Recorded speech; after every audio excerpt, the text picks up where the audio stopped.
Auditeurs, auditrices qui nous écoutent à travers le monde, Paul Vente d'Espoir, votre étude maintenant arrive chez vous. Vous qui n'avez pas encore abonné, je vous encourage à vous abonner à ma chaîne YouTube. Et vous qui avez abonné à ma chaîne YouTube, partagez, faites des commentaires et like. Aujourd'hui, nous allons commencer avec une série d'études sur la vie chrétienne. Ok, la vie chrétienne, les doctrines essentielles. Nous allons commencer. Père Céleste, Dieu fort, puissant et grand dans les combats, nous te disons merci Seigneur pour ta grâce, ton amour infini que tu as manifesté envers nous. Tu as envoyé Jésus, ton Fils, mourir à notre place pour nous donner la vie éternelle. Aujourd'hui, nous avons l'opportunité, l'occasion d'annoncer ta parole. Nous te demandons de nous éclairer, d'ouvrir notre intelligence, afin que nous puissions partager ta parole. Parle Seigneur, ton serviteur écoute. Nous te prions non en vertu du mérite, mais au nom de Jésus, ton Fils qui vit qui est au siècle des siècles. Amen. Donc, vous qui n'avez pas encore abonné, abonnez-vous maintenant à ma chaîne YouTube. Aujourd'hui, nous allons commencer une série d'études sur la vie chrétienne. Ok, les doctrines essentielles. Pour commencer, la vie chrétienne. Maintenant, question à un converti. Alors, question à un non-chrétien. Veux-tu être sauvé? Ok, veux-tu être sauvé? Ou bien, veux-tu devenir un chrétien? Vous qui n'avez pas encore accepté Jésus-Christ comme votre sauveur personnel, ok, qui m'avez, n'est-ce pas, suivi à travers le monde. Si vous n'avez pas encore accepté Jésus comme votre sauveur personnel, veux-tu être sauvé? Est-ce que vous voulez sauver? Ok, pourquoi être sauvé? Pourquoi être sauvé? Pour qui ça? Pour être sauvé? Pourquoi être sauvé? Être sauvé de quoi? Ok? Être sauvé de quoi? De quoi? Être sauvé de quoi? Donc, sauvé de qui ça? Question à un chrétien. Pourquoi être sauvé?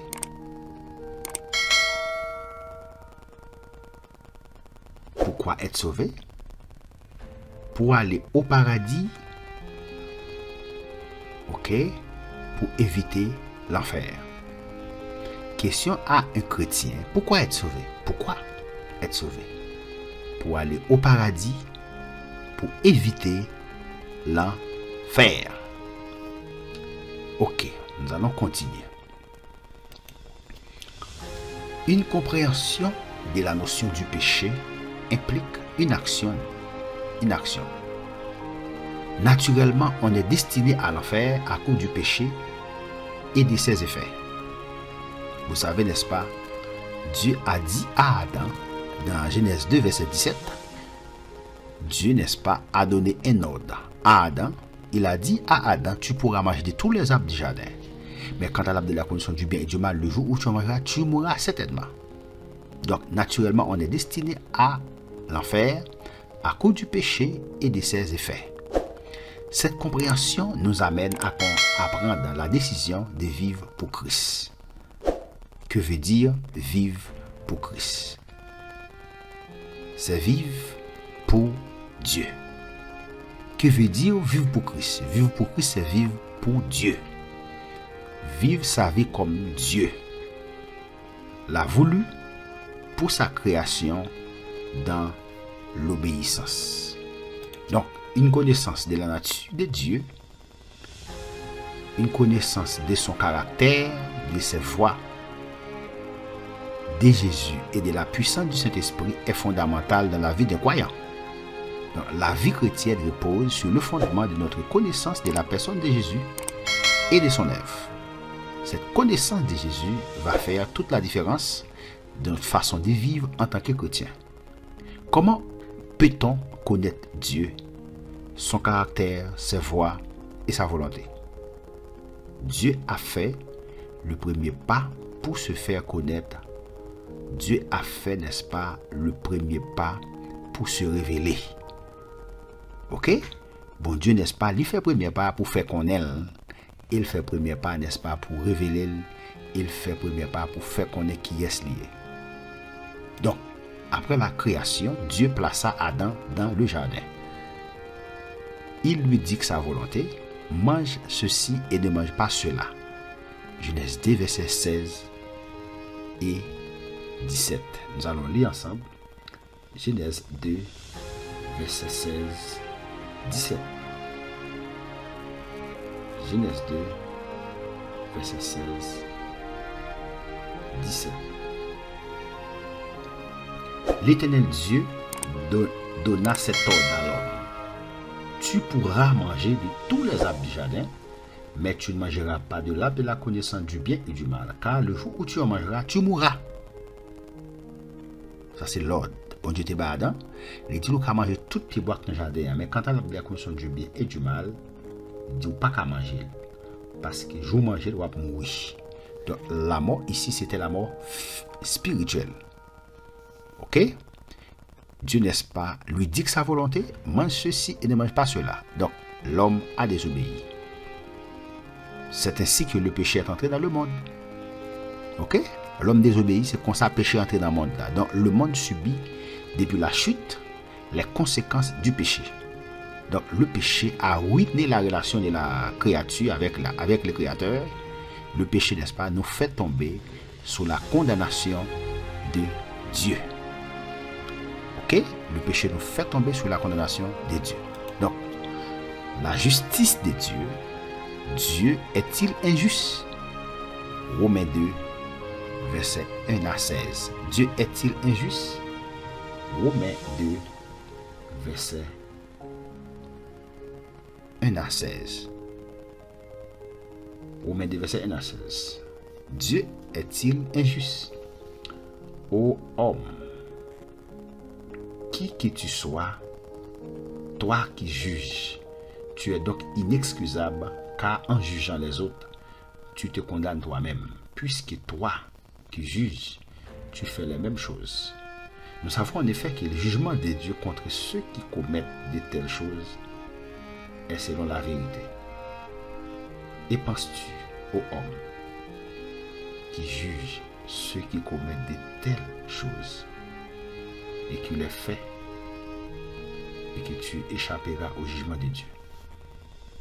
Ou méprises-tu les richesses de sa bonté, de sa patience et de sa longanimité, ne reconnaissant pas que la bonté de Dieu te pousse à la repentance? Mais par ton endurcissement et par ton cœur impénitent, tu t'amasses un trésor de colère pour le jour de la colère et de la manifestation du jugement de Dieu, qui rendra à chacun selon ses œuvres, desservant la vie éternelle à ceux qui, par la persévérance à bien faire, cherchent l'honneur, la gloire et l'immortalité. Mais l'irritation et la colère à ceux qui, par esprit de dispute, sont rebelles à la vérité et obéissent à l'injustice. Tribulation et angoisse sur toute âme d'homme qui fait le mal, sur les juifs premièrement, puis sur les Grecs. Gloire, honneur et paix pour quiconque fait le bien, pour les juifs premièrement, puis pour les Grecs. Car devant Dieu, il n'y a point d'acception de personne. Tous ceux qui ont péché sans la loi périront aussi sans la loi. Et tous ceux qui ont péché avec la loi seront jugés par la loi. Ce ne sont pas en effet ceux qui écoutent la loi qui sont justes devant Dieu, mais ce sont ceux qui la mettent en pratique et qui seront justifiés. Quand les païens qui n'ont point la loi font naturellement ce que prescrit la loi, ils sont eux qui n'ont point la loi, une loi pour eux-mêmes. Ils montrent que l'œuvre de la loi est écrite dans leur cœur, leur conscience en rendant témoignage et leur pensée s'accusant ou se défendant tout à tour. C'est ce qui paraîtra au jour où, selon mon évangile, se jugera par Jésus-Christ les actions secrètes des hommes. Ici, la question, Dieu est-il injuste? Ok, nous allons continuer avec la lecture. Le jugement de Dieu se fait selon la vérité. Verset 2. Le jugement de Dieu et les œuvres de chacun. Verset 6. Le jugement de Dieu se rendra d'après la révélation que les hommes ont reçue. Verset 12 à 15. Le jugement de Dieu sera exécuté par Jésus. verset 16. Le verset 16 ici. C'est ce qui paraîtra au jour où, selon mon évangile, Dieu jugera par Jésus-Christ les actions secrètes des hommes. Ok. Même nos actions secrètes seront jugées. D'après le verset 16. Même nos actions secrètes seront jugées. Dieu est-il injuste? Non. Dieu n'est pas injuste. Ok? D'après ce texte. Le jugement. Pourquoi le jugement? Nous allons lire ensemble Romains 3, verset 10-18. Romains 3, verset 10. Romains 3, verset 10. Nous lisons ainsi. Selon qu'il est écrit, il n'y a point de juste, pas même un seul. Nul n'est intelligent, nul ne cherche Dieu, tous sont égarés, tous sont pervertis. Il n'en est aucun qui fasse le bien, pas même un seul. Le gosier est un sépulcre ouvert, ils se servent de leur langue pour tromper. Ils ont sous les lèvres un venin d'aspic. Leur bouche est pleine de malédiction et d'amertume. Ils ont les pieds légers pour répandre le sang. La destruction et le malheur sont sur leur route. Ils ne connaissent pas le chemin de la paix. Verset 18. La crainte de l'Éternel n'est pas devant les yeux. La question, le jugement ici. Tous ont péché et sont privés de la gloire de Dieu. Romains 3, verset 23. Voilà pourquoi le jugement. Ça, c'est la réponse. Tous ont péché et sont privés de la gloire de Dieu. Ok? Une existence sans vie dans le péché. Ok? Sous la domination de Satan, on se croit libre, mais on est esclave. Éphésiens 2, versets 1 à 4. Éphésiens 2.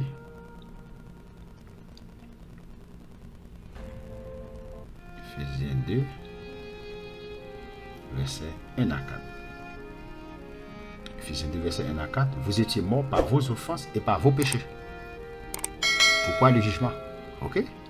Vous étiez morts par vos péchés, par vos offenses et par vos péchés, dans lesquels vous marchiez autrefois selon les trains de ce monde, selon le prince de la puissance de l'air, de l'esprit qui agit maintenant dans les fils de la rébellion. Nous tous aussi, nous étions de leur nombre. Nous vivions autrefois selon les convoitises de notre chair, accomplissant les volontés de la chair et de nos pensées. Et nous étions par nature des enfants de colère comme les autres. À côté de Paul qui a parlé là. Mais Dieu, qui est riche en miséricorde, à cause du grand amour dont il nous a aimés. Dieu qui est riche en miséricorde, à cause du grand amour dont il nous a aimés. On se croit libre, mais on est esclave. On est maintenant esclave de la justice. Très bien. La bonne nouvelle. L'évangile est la bonne nouvelle qui met en lumière le vrai besoin de l'homme. Besoin d'être réconcilié avec Dieu. Besoin d'être délivré de la domination du péché afin de vivre librement pour Dieu. Besoin d'être secouru du pouvoir de Satan.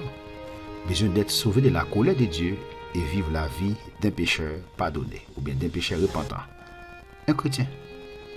Ça, c'est la bonne nouvelle. La bonne nouvelle maintenant, c'est l'évangile. Le salut. Il répond à tous les besoins de l'homme. Le salut. Il se présente à nous dans notre péché et se met à défaire tout le mal commis dans nos vies afin de restaurer l'image de Dieu en nous. Il atteste que nous sommes déjà en Christ. Les êtres que nous serons lorsque nous serons transformés à son image parfait au dernier jour, d'après 1 Jean 3, verset 1 à 3. 1 Jean 3, verset 1 à 3. Voyez quel amour le Père, n'est-ce pas, nous a témoigné pour que nous soyons appelés enfants de Dieu, et nous le sommes. Si le monde ne nous connaît pas, c'est qu'il ne l'a pas connu. Bien-aimés, nous sommes maintenant enfants de Dieu. Maintenant, nous sommes enfants de Dieu, et ce que nous serons n'a pas encore été manifesté. mais nous savons que lorsque cela sera manifesté, nous serons semblables à lui parce que nous le verrons tel qu'il est. Quiconque a cette espérance, en lui se purifie, comme lui-même est pur. Et salut ici. Maintenant, pour terminer, la question. Si tu te poses cette question, comment obtenir la grâce et les caractères de Christ dans ma vie?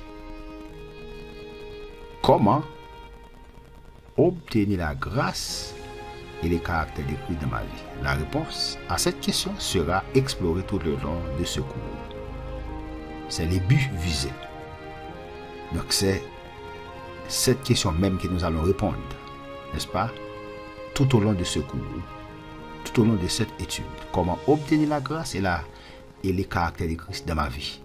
Donc la réponse à cette question sera explorée, sera partagée tout au long de ce cours. Merci. Vous qui n'avez pas encore abonné, abonnez-vous à ma chaîne YouTube. Et vous qui avez abonné à ma chaîne YouTube, partagez, faites des commentaires, like. À la prochaine pour une prochaine vidéo.